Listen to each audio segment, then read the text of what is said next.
Hi, everyone. I hope this finds you well. Wishing you a wonderful Shabbos, you and your families.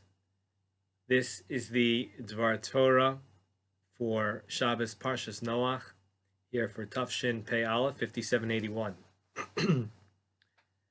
We are told of course, the flood, the aftermath of the flood.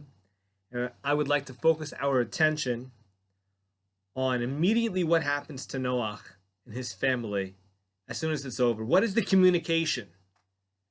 What is the guidance the Almighty gives to him? After all, we are living in a time now of great difficulty, and we look at Noach and the challenges of mass destruction that he experienced, and perhaps we can get some insight into what Hashem told him. And more than that, how does Noach go about strengthening his family, strengthening his home, connecting his home? And so, please turn your attention to chapter 9. Chapter 9, right after Hashem promises to never destroy the world again, and proves that with the presence of a rainbow, Noach is told to have children, Pru'ervu, famous line, be fruitful and multiply.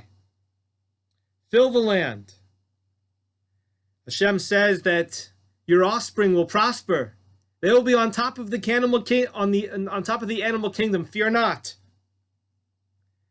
And then we're told in chapter 9,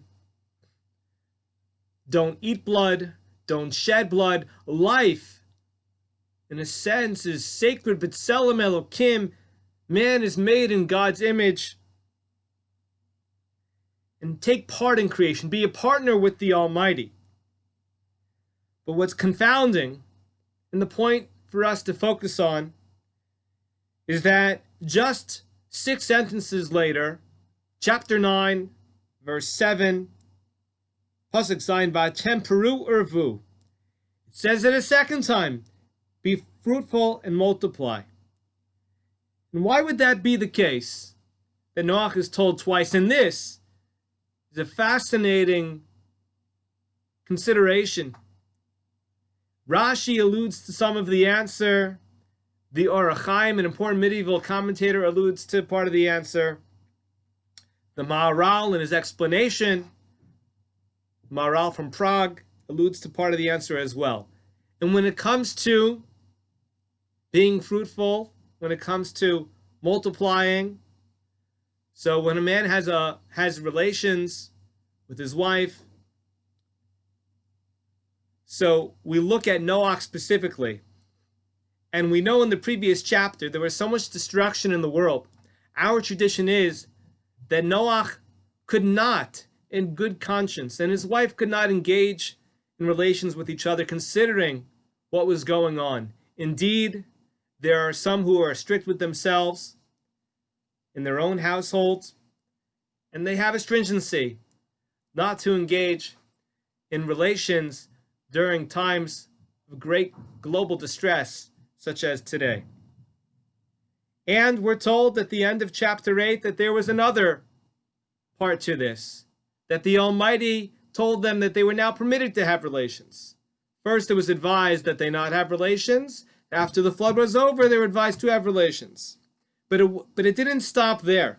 In chapter 9, we're told, despite the way they must have felt, having lost all their friends, having lost everything,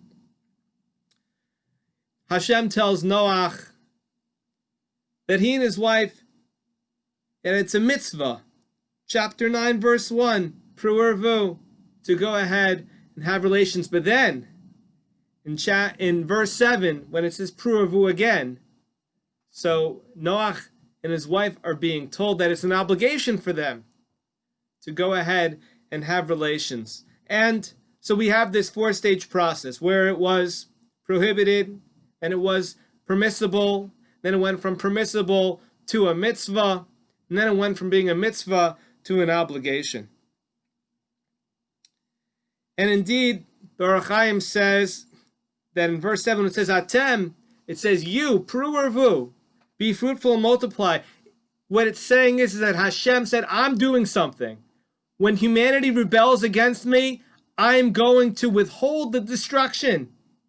I'm not going to be involved in destruction, and I'm going to hold back the destruction that comes from mankind's great rebellion against the Almighty, against creation, against the Creator. Now you too, you need to do something. You need to be productive.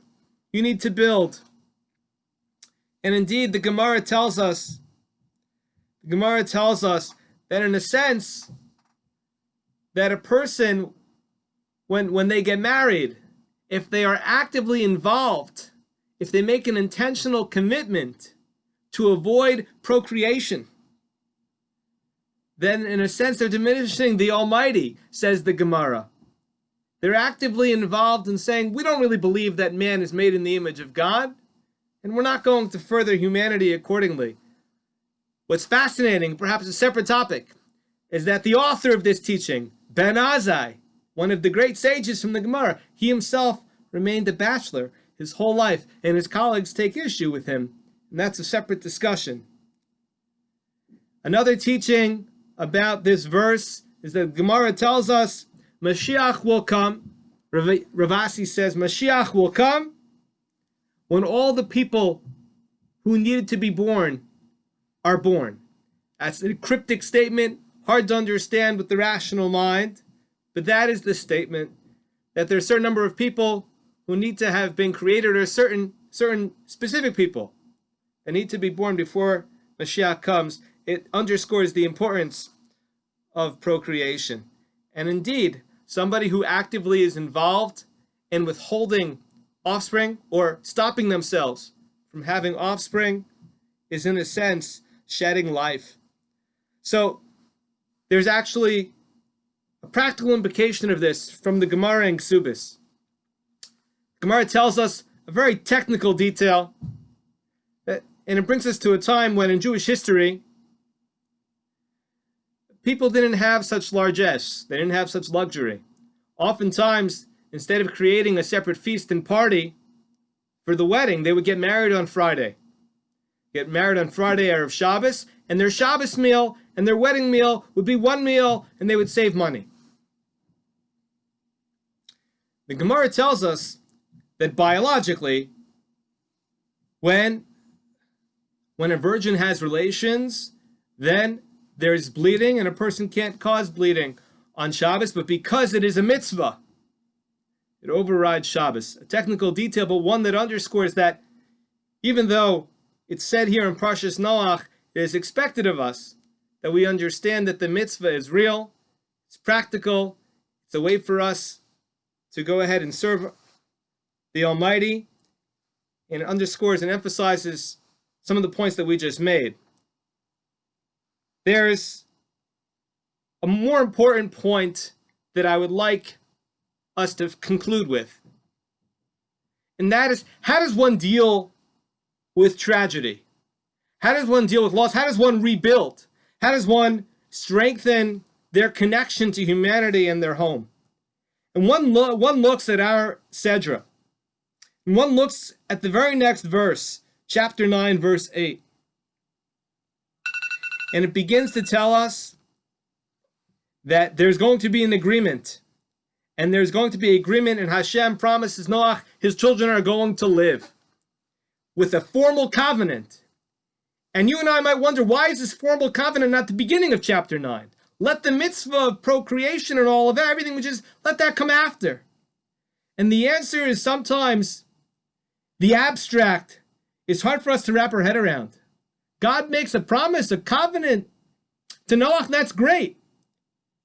But to a great extent, Noach has to, and the survivors of the flood have to be involved in something practical. They have to make sure that they go about and they move and do what's right. Sometimes people, they're stricken by what takes place. And indeed, during this flood, no doubt Noach and his family were completely traumatized. And so therefore, they needed to, sometimes you need to go through the actions. And by performing the act, even though you're not motivated to do so, and Hashem says, I know you don't feel like focusing on these actions, on the future right now. So instead, we'll focus on the action. And after we focus on the action, then psychologically, you'll be ready to understand the abstract idea of having a promise or covenant made. And it's hard to move forward. It's hard to move on. And sometimes just putting one foot in front of the other. And sometimes just proverbially just doing the next action and the next action, a person can begin to heal.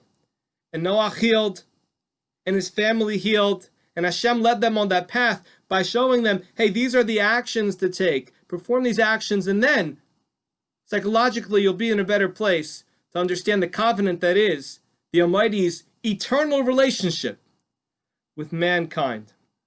Thank you very much, and have a great Shabbos.